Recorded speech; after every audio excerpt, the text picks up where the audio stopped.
दोस्तों, आज का विषय जितना रोचक है उतना ही रहस्यमय भी। क्या आपने कभी सोचा है कि पुराने समय में लोग गर्भधारण रोकने के लिए क्या-क्या तरीके अपनाते होंगे? जब आधुनिक दवाइयाँ, गोलियाँ और मेडिकल सुविधाएं मौजूद नहीं थीं, तब इंसान अपने अनुभव और अजीबोगरीब उपायों पर ही निर्भर करता था। सुनने में शायद अजीब लगे, लेकिन हमारे पूर्वजों ने जानवरों की गोबर, कड़वे और जहरीले काढ़े, खट्टे फलों और यहाँ तक कि लकड़ी के टुकड़ों जैसी चीजों का भी इस्तेमाल किया। कुछ तरीके तो इतने अनोखे थे कि आज सुनकर यकीन करना भी मुश्किल हो जाता है।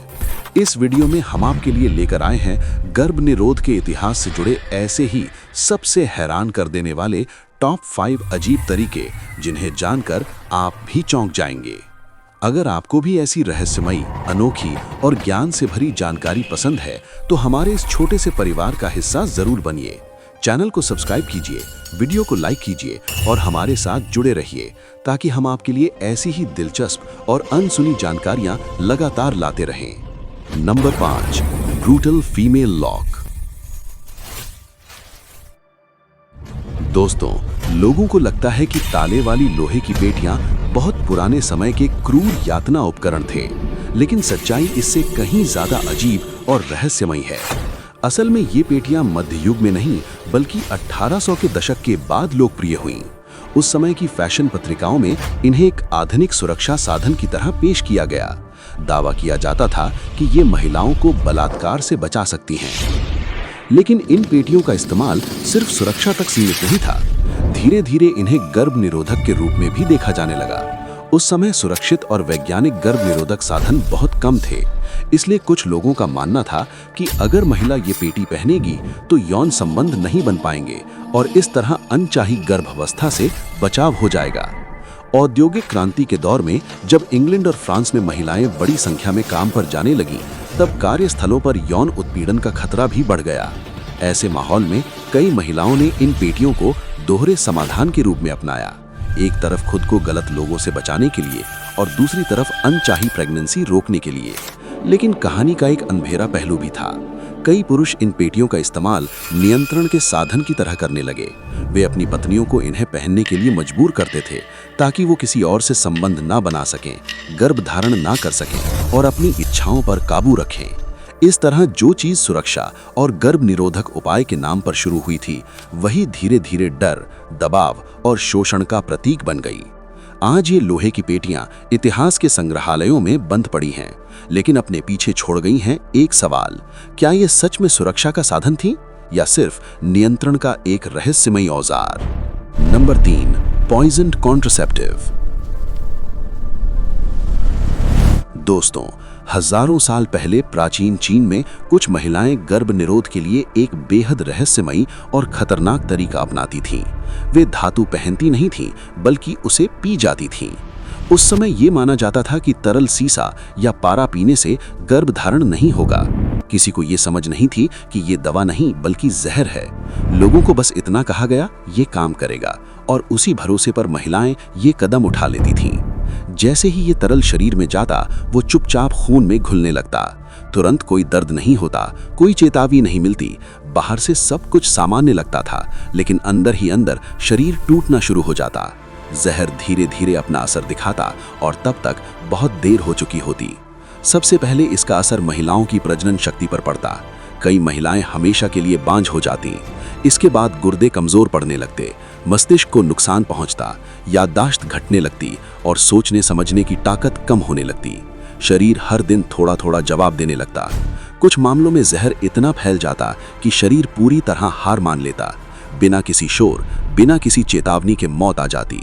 ये कहानी किसी कल्पना या किताब की नहीं, बल्कि उन असली महिलाओं की सच्चाई है जो सिर्फ अपनी जिंदगी पर थोड़ा सा नियंत्रण चाहती थीं। आज जब आपके पास सुरक्षित और वैज्ञानिक विकल्प मौजूद हैं, तब इतिहास की ऐसी खामोश कहानियां हमें ये याद दिलाती हैं कि डर और मजबूरी इंसान से क्या क्या करवा सकती है। शायद अब आप भी सोच रहे होंगे, क्या सच में बचाव के नाम पर जहर पीना ही उस समय आखिरी रास्ता था? Toxic birth advice. दोस्तों, आज से करीब 2000 साल पहले दूसरी शताब्दी में यूनान में सोरानस नाम का एक प्रसिद्ध स्त्री रोग विशेषज्ञ हुआ करता था। लोग उसे ज्ञान का खजाना मानते थे और उसकी बातों पर बिना सवाल किए भरोसा करते थे। सोरानस ने महिलाओं को सलाह दी कि संभोग के बाद वे 7 बार पीछे की ओर कूदें। इतना ही नहीं, उसने ये भी कहा कि लोहारों द्वारा धातु ठंडी करने के लिए इस्तेमाल किया गया पानी पी लेने से गर्भधारण रोका जा सकता है। आज सुनकर अजीब लगता है, लेकिन उस समय इसे गंभीर सलाह मानी जाती थी। दिलचस्प बात यह है कि उसी दौर में प्राचीन चीन में लोग पहले ही जान चुके थे कि धातुएं, खासकर सीसा, शरीर के लिए जहरीली होती हैं। ये ज्ञान मौजूद था, लेकिन सीमाओं के पार नहीं पहुंच सका, या शायद किसी ने उस पर ध्यान ही नहीं दिया। इंसान कई बार सच के बहुत पास होकर भी उसे देख नहीं पाता, और यही अज्ञान आगे चलकर बड़ी गलतियों का कारण बनता है।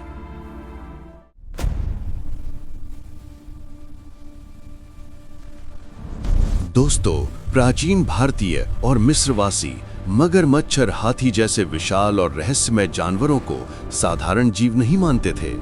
उनके लिए ये जानवर शक्ति, दैवित्व और प्रकृति की अनदेखी ताकतों के प्रतीक थे। लोग इनसे डरते भी थे और इनका सम्मान भी करते थे। यही कारण था कि उनसे जुड़ी हर चीज को खास माना जाता था। धीरे धीरे इन सभ्यताओं ने प्रकृति को बहुत ध्यान से समझना शुरू किया। उन्होंने देखा कि कुछ पदार्थ शरीर के भीतर होने वाली प्रक्रियाओं को रोक या बदल सकते हैं। इसी खोज के दौरान उन्होंने एक बेहद अजीब लेकिन महत्वपूर्ण बात नोटिस की। इन शक्तिशाली जानवरों के मल को, आज जिसे हम सिर्फ गंदगी मानते हैं, उस दौर में उसे गर्भ निरोधक के रूप में इस्तेमाल किया जाता था। मगरमच्छ और हाथी के मल को पहले सुखाया जाता था, फिर पीसकर महिलाओं द्वारा योनि में लगाया जाता था ताकि गर्भ ठहरने की प्रक्रिया को रोका जा सके। लोगों का विश्वास था कि इसमें ऐसी शक्ति है जो जीवन के निर्माण को शुरू होने से पहले ही रोक देती है। आज के वैज्ञानिक नजरिए से देखें तो इसका कारण इसकी उच्च अम्लीयता थी, जो शुक्राणुओं को निष्क्रिय कर सकती थी और गर्भधारण की संभावना कम कर देती थी।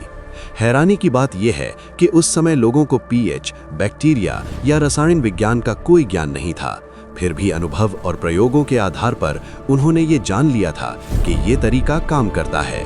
ये ज्ञान किताबों से नहीं, बल्कि पीढ़ियों के प्रयोग और अवलोकन से आया था।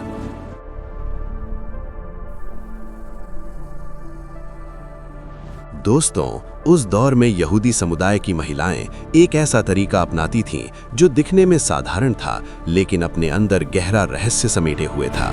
वे समुद्र से लाए गए एक नर्म स्पंज को चुनती थीं। ये स्पंज सिर्फ एक समुद्री चीज नहीं था, बल्कि उसकी बनावट ही इस उपाय की सबसे बड़ी ताकत थी। इसके बाद उस स्पंज को बहुत सावधानी से रेशम के कपड़े में लपेटा जाता था। रेशम यहाँ सिर्फ कपड़ा नहीं था, बल्कि सुरक्षा और समझदारी का प्रतीक माना जाता था।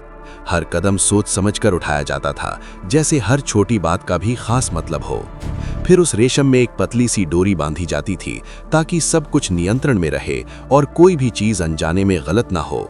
इस तरह ये पूरा उपाय तैयार किया जाता था और गर्भधारण को रोकने के लिए इस्तेमाल किया जाता था।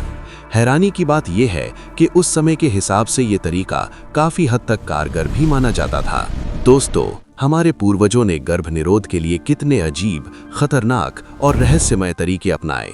कुछ तरीके डरावने थे, कुछ बेहद अजीब, लेकिन इन सब का मकसद हमेशा एक ही था: नियंत्रण और सुरक्षा।